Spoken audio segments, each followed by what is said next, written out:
tayo ngayon sa isa sa pinakasikat na kainan sa Agno, ang Baksilogan ni Ate Rica. Sabi nga nila, hindi ka raw makaka-graduate ng Lasal kung hindi ka nakakain ng Baksilog ni Ate Rica. Ngayon, ang gagawin ko, papasok ako ngayon at tatry natin kung gaano nga ba kasarap ang Baksilogan ni Ate Rica. Halika!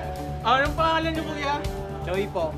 Ito nga pala si Kuya Choi, siya yung talagang parang head chef dito. Kuya Choi, paano po ba ang unang proseso? Ano po bang paghahanda ang ginagawa niyo? Handa na po namin. Katulad nito, luluto ako ng ano. Nagluluto ng bacon, tapos mabilisan po ba dapat? Opo, kasi marami pong tao sa ano eh, sa umaga. Mga ilang minuto po ba dapat maluto ang isang baksilog? Siguro mga 5 minutes. 5 minutes. May mga instances po ba na nagagalit yung mga customers dahil mabagal? May mga nakakasalumuha po ba kayo mga customers na hindi nagugustuhan yung serbisyo ninyo? Meron po. Nagagawan po namin ng paraan sa pinakausap namin para hindi magalit. Aside po sa baksilog, mga nagugustuhan pa na ibang customers? Ice coffee tsaka ice Milo. Masarap po ba yan? Pwede po ba namin tikman yung ice coffee? Pwede po. Kuya, penge. Penge. Anong pangalan mo, kuya? Yan. Ilang taong ka na dito, kuya? 1 year. 1 year. Ito si kuya. Kuya, ano pa? Parang anong cup mo? Ayan. Ano mo ba pangalan niyo, kuya? Pero Para po. gusto mo subukan mag-ito ng baksilog. Sige, pero gusto ko ng apron. Game. Game na ba? Po. Ready na ba ako? Wait, yung sombrero. Ayan. Okay, paano ba to, kuya? Ito po hawakan ko to. Hawakan ko to. Tapos ganun lang. Yan. Yan. Yan. Baksilog po kayo dyan. Gusto niyo po ng baksilog. Yes, sir. Baksilog, masarap po ito. Tapos, ano po pagkatapos nito? Ganito lang po to. Lalagyan po ng Nasaan po ang itlog? Kung mapapansin nyo, medyo mainit dito sa loob at mainit, Sanayan lang po. sanayan lang, di ba? Tapos, paano to? Busan mo muna yung mantika. Bubuhusan natin ng mantika. Ay, mainit nga, mama. Mama. Papasagin ko, Ay, mama. Ayan. Yung mga bumibili dito, dapat nakangiti kasi mahirap po talaga ang pagluluto dito, mainit. Tapos, ano po pang gagawin?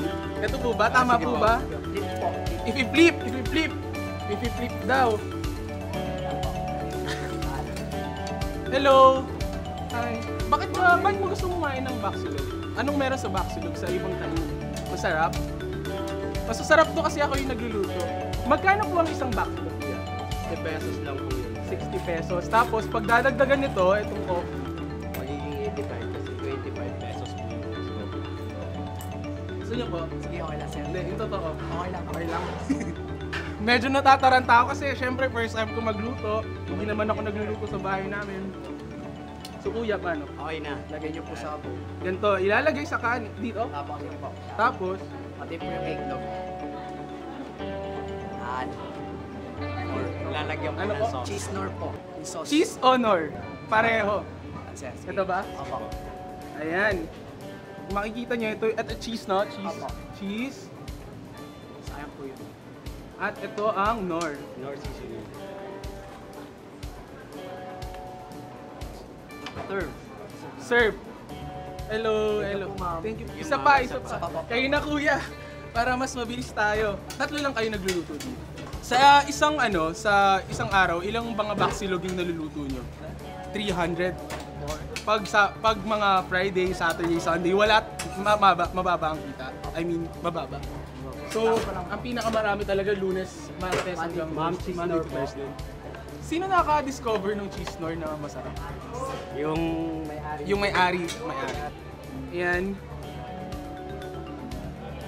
Ayan, handa na ako ngayong tikman yung Yes, sir, famous baksilog. baksilog. Mainit. Teka lang, mainit. Siguro kaya nagustuhan ng mga taga-Lasal to dahil bago sa panlasa yung cheese sa kanor. Ayun, masarap siya, masarap at siguro swak din sa budget ng bawat Lasaliano kaya kinakagat ng mga tao. Grabe ang masasabi ko lang, solve na solve talaga sa presyo, sa lasa, itong baksilog ni Ate Rica. Kaya naman, see you next week dito sa Citizen Top. Once again, I'm your host, Migs. Bye-bye!